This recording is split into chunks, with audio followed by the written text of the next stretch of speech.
Assalamualaikum warahmatullahi wabarakatuh. Pada kesempatan malam hari ini bersama Splokan Channel akan coba memberikan tips atau tutorial bagaimana cara menjinakkan burung anis kembang. Yang kategori ini baru beli kisaran 3 hari yang lalu dengan harga 250.000 di pasar burung Ombyokan, khususnya di Kabupaten Brebes, Jawa Tengah. Nah, kali ini Sobat Kicomania, kami akan memberikan tutorial bagaimana cara menjinakkan burung anis kembang.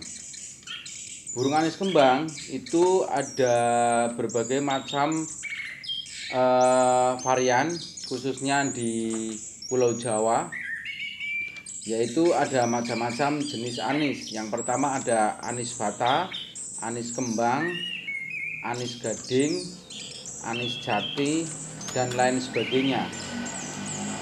Ini baru beli kisaran 3 hari yang lalu, masih cukup ringas dan belum makan pur. Dan ini sudah semi pur, sudah saya kasih waktu 3 hari. Langkah pertama yaitu burung harus dimapankan dulu dalam sangkar biar burung itu tidak stres atau tidak cacat fisik atau cacat tubuh. Bagaimana caranya? Yaitu yang pertama,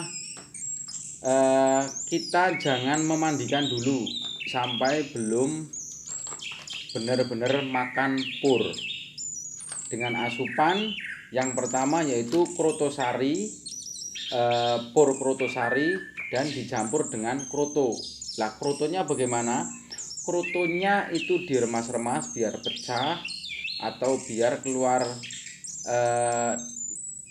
kayak air, itu diremas-remas dengan krotosari yang halus.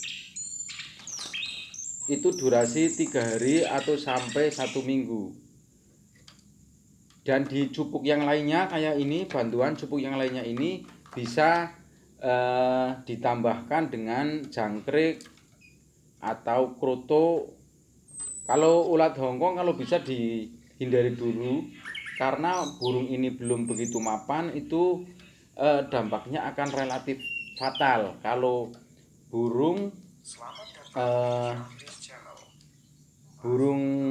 anis kembang ini kalau dikasih ulat Hongkong itu akan bahaya, bisa menimbulkan mata, bisa terjadi katarak atau bisa terjadi snot atau kebutaan. Makanya hindari untuk makan ulat Hongkong, maaf. Ya, untuk melanjutkan channel ini jangan lupa subscribe untuk biar tidak ketinggalan informasi-informasi tentang burung dari tutorial kami yang saya sampaikan. Biar tidak ketinggalan, ketik subscribe.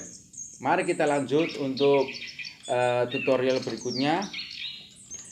Yang pertama itu jangan dimandikan dulu sebelum, kalau benar-benar makan pur total dan mapan pada sangkar. Itu yang pertama. Yang untuk penjinakan yaitu yang pertama itu penjinakan lapar. Kalau penjinakan lapar itu kategorinya yang pertama itu pemilik burung harus bisa standby di rumah. Itu kalau penjinakan burung harus bisa standby di rumah. Tapi kalau orangnya sibuk, kalau benar-benar sibuk, tidak menggunakan terapi lapar. Kalau yang ini yaitu saya tidak menggunakan terapi lapar karena saya begitu repot di dalam luar rumah, ya, sering keluar rumah. Saya menggunakan konsep yaitu dengan mandi. Kalau saya mandi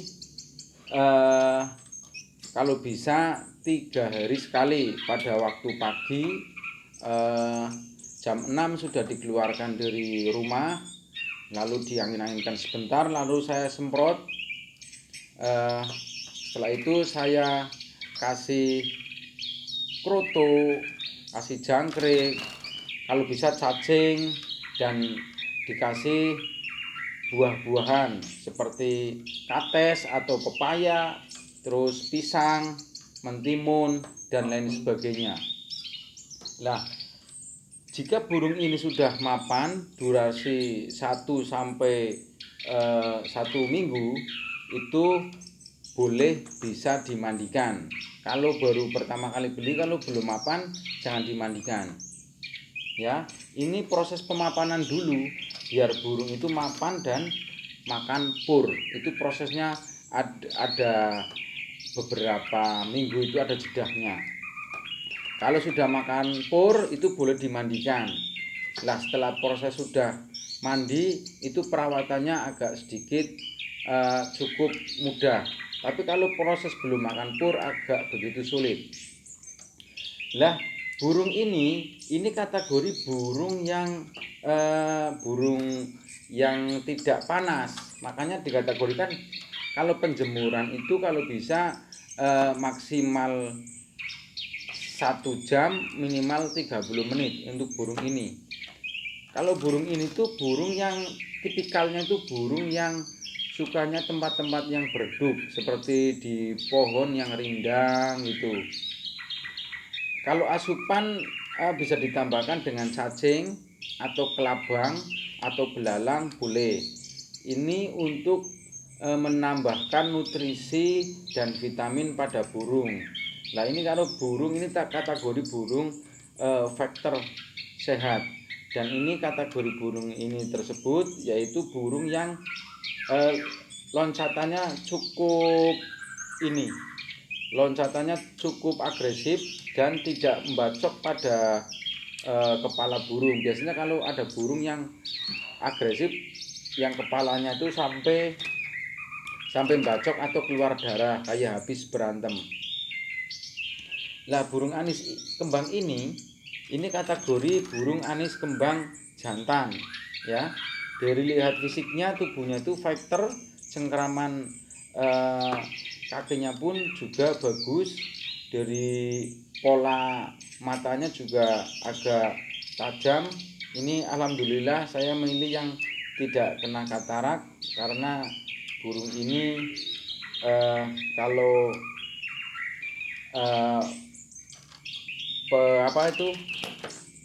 penaurannya tidak pas atau penaurannya di dekat lampu, itu bisa membahayakan untuk mata si burung.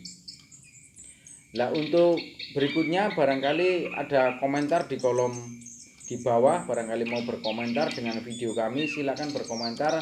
Nanti insya Allah kalau saya ada waktu mau saya jawab dengan sepengetahuan dan pengalaman kami ya. Demikian saja, mudah-mudahan bermanfaat untuk kicau mania di Nusantara, khususnya burung anis kembang. Demikian tutorial dari kami yang dapat saya sampaikan, kurang lebihnya mohon maaf. Saya akhiri. Wassalamualaikum warahmatullahi wabarakatuh. Jangan lupa subscribe Seplokan Channel.